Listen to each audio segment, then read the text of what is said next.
Hello students, topic for today's class is synthetic fibers and plastics, and in its second part you will get to learn about plastics, classification of plastics, characteristics of plastics, uses of plastics, biodegradable and non-biodegradable materials, 4 R's, that is reduce, reuse, recycle and recover.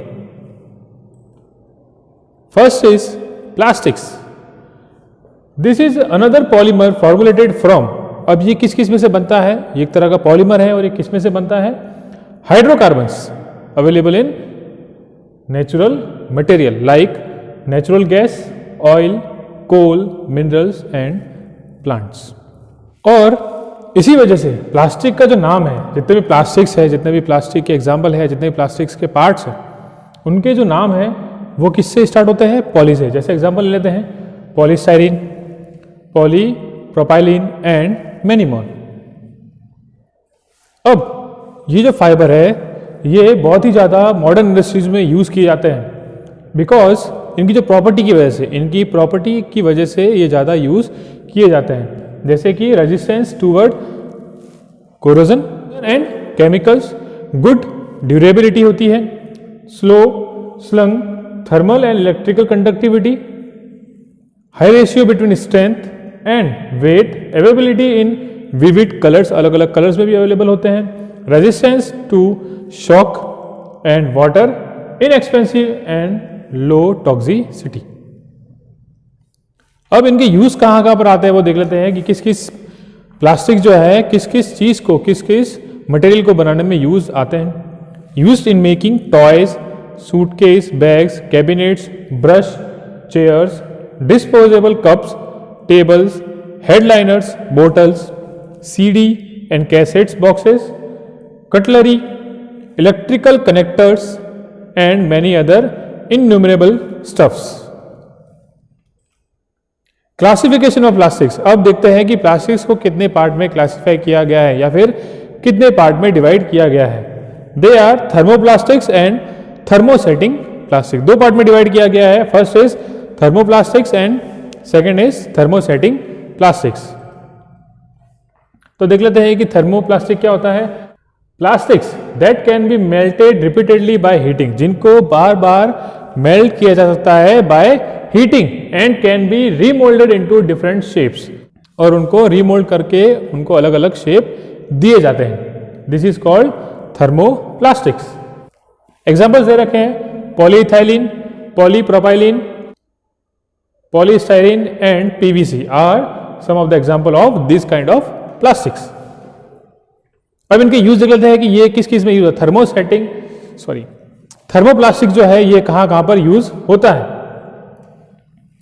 In making toys, electrical insulators and can B polished well, hence often use in manufacturing vehicle Windows and light covers. क्योंकि ये अच्छे से polish हो सकता है इसलिए इनको कहाँ यूज किया जाता है? In manufacturing of vehicles window and light covers. Next, thermosetting plastics. Plastics that do not soften on heating once they are moulded. Plastics क्या है? एक बार अगर उसको मोल्ड में डाल दिया है, एक बार इसका मोल्ड बना दिया है हमने, तो फिर वो उसको कितनी बार भी हीट करो वो सॉफ्ट नहीं होगा. तो इस तरह के प्लास्टिक को क्या कहा जाता है? थर्मोसेटिंग प्लास्टिक्स होते हैं ये. तो इसी वजह से हाई टेम्परेचर पे भी ये अपना जो शेप है और साइज है वो मेंटेन करके रखते हैं, उसमें कोई चेंज नहीं आता. अब थर्मोसेटिंग प्लास्टिक्स के एग्जांपल्स देख लेते हैं कि ये कौन कौन से होते हैं.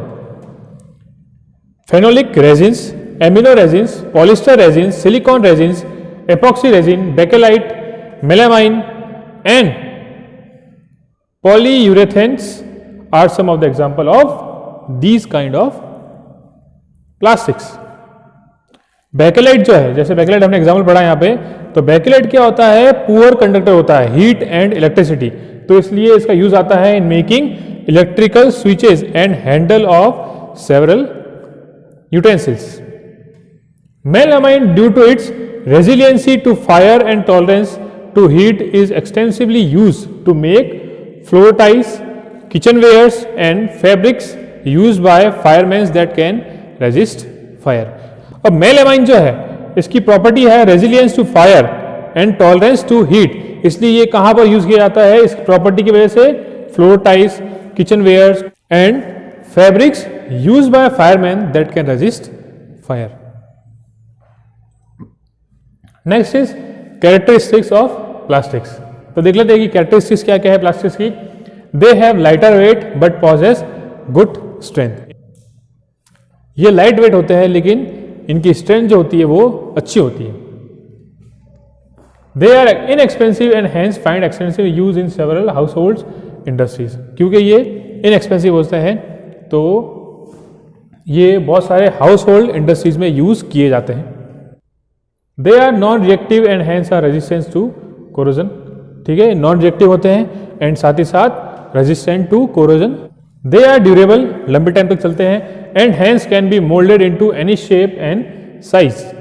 They are poor conductor of heat and electricity of which they are being extensively used in manufacturing handles of electrical appliances, utensils, switchboards etc. क्योंकि ये क्या है, पुअर कंडक्टर है हीट एंड इलेक्ट्रिसिटी के, तो इसलिए इनका यूज कहाँ किया जाता है?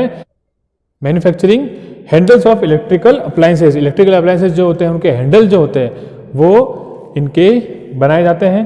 साथ ही साथ utensils and switch board. Utensils जो होते हैं जैसे आपने किचन में देखा होगा, जैसे फ्राइंग पैन होता है, फ्राइंग पैन के ऊपर जो हैंडल जो है वो प्लास्टिक का होता है, तो वो इसलिए क्योंकि वो क्या है, पुअर कंडक्टर ऑफ हीट है. और स्विच बोर्ड जो होते हैं जिस पे स्विच लगा होता है, तो वो स्विच बोर्ड और स्विच भी किसका बने होते हैं? प्लास्टिक्स के. यूजेस ऑफ प्लास्टिक्स, जैसा आप देख ही चुके हो कि यूजेस क्या है प्लास्टिक्स के, तो वही रिपीट करूंगा वापस. They are use in biomedical industries. They are extensively used for packaging tablets, threads for stitching, gloves and several medical instruments. अब जो स्टिचिंग, जब टाँके लगते हैं आपके चोट पर, जो आपको चोट लगती है, जब डॉक्टर बोलता है कि टाँके लगाना है, स्टिच करना है, तो उसके लिए जो थ्रेड होता है वो भी किसका बना होता है? प्लास्टिक का बना होता है. They are also use to manufacture cookwares due to their resistance to heat and electricity. Teflon is a plastic with a unique property. No water और oil sticks to this kind of plastics and hence used in making cookwares. Biodegradable materials. Materials that are organic and hence get easily decomposed by microorganisms are termed as biodegradable waste. ठीक है, वो material जो क्या होता है? Organic होता है, मतलब जो इजीली डिकम्पोज होता है बाय माइक्रो ऑर्गेनिजम्स, इसलिए उसको कहा जाता है बायोडिग्रेडेबल वेस्ट.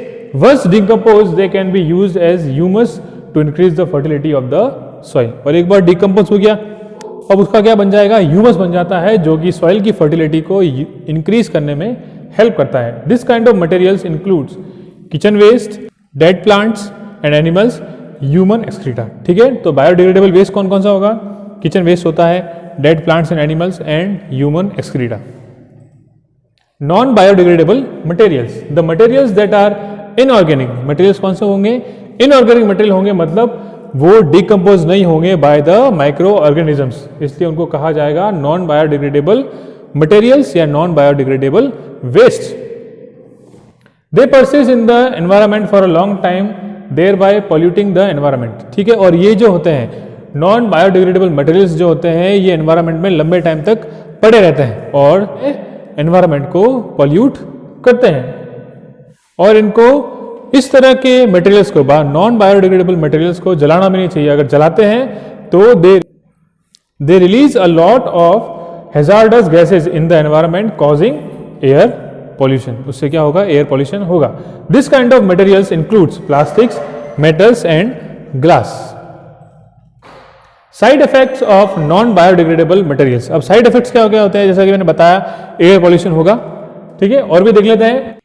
क्योंकि इनको बहुत ज़्यादा टाइम लगता है डिकम्पोज होने में, तो ये लंबे टाइम तक एनवायरनमेंट में पड़े रहते हैं और एनवायरनमेंट को पोल्यूट करते हैं. और जब इस तरह के मटेरियल को हम कचरे के साथ में फेंक देते हैं, जैसे हमने किचन का कुछ कचरा फेंका है, फ्रूट का वेजिटेबल वेस्ट है या फ्रूट वेस्ट है, वो हमने उसके साथ में इस तरह के मटेरियल फेंक दिए, तो क्या करते हैं? बाहर के जो जानवर हैं वो ये खाते हैं, तो उस खाने के साथ साथ, उस ऑर्गेनिक वेस्ट के साथ साथ ये इनऑर्गेनिक वेस्ट मतलब नॉन बायोडिग्रेडेबल वेस्ट भी क्या होता है उनके बॉडी में चला जाता है। और इससे होता क्या है, plastic causes the main threat to animal feeding on garbage as they choke the respiratory tract. और इससे क्या हो जाता है, उनका रेस्पिरेटरी ट्रैक्ट जो होता है वो क्या हो जाता है, चॉक हो जाता है। In addition to this it is also forms a lining on the stomach and can even cost on their lifes. और उनके स्टमक पे भी क्या हो जाती है, इट फॉर्म्स अ लाइनिंग, और यहाँ तक कि वो मर भी सकते हैं। और फिर अगर जैसे प्लास्टिक हमने बाहर फेंक दिया है, अब क्या होगा, वो नालों में जाएगा और वहाँ पे जाके क्या कर देगा, उसको वहाँ पे इकट्ठा होता रहेगा। तो फिर क्या हो जाएगा, वो पूरा जाम हो जाएगा और फिर धीरे धीरे पानी वहाँ पे इकट्ठा होता रहेगा और फिर पानी वहाँ से बाहर आएगा और फिर बाहर आके पूरे रास्ते में भी फैल जाएगा। And sometimes even make the spread dirtiness all around in the public places. और पब्लिक प्लेसेस में भी क्या हो जाता है, पब्लिक प्लेसेस हमारे घर के आसपास भी आपने देखा होगा, अगर नाली जाम हो जाती है तो वो सारा पानी कहाँ जाता है, बाहर आ जाता है। 4 Rs। अब देख लेते हैं 4 R क्या है, reduce, reuse, recycle and recover. तो हमको क्या करना चाहिए, रिड्यूस करना चाहिए इन नॉन बायोडिग्रेडेबल मटेरियल्स का, रीयूज करना चाहिए, रिसाइकल करना चाहिए और रिकवर करना चाहिए। The biodegradable materials can be collected separately and can B reused after the proper treatment. They can be recycled. This is termed as 4R strategy, which means reduce, reuse, recycle and recover. Some of the ways to limit the use of non-biodegradable materials are as follows. कुछ तरीके दे रखे हैं जिससे हम non biodegradable material का use कम कर सकते हैं। दे रखा है prohibition to the disposal of plastics bags. Plastic bags का डिस्पोजल जो है उसको प्रोहिबिट करना चाहिए। नियर वाटर बॉडीज और nearby places where animal can feed upon. कहाँ पे करना चाहिए, नियर वाटर बॉडीज, जैसे नदी नहर वगैरह जो होती हैं उनके आसपास, या फिर ऐसी जगह where animals can feed upon. ऐसी जगह पे हमको प्लास्टिक बैग्स का डिस्पोजल नहीं करना चाहिए। Limiting the use of plastics by using steel lunch box.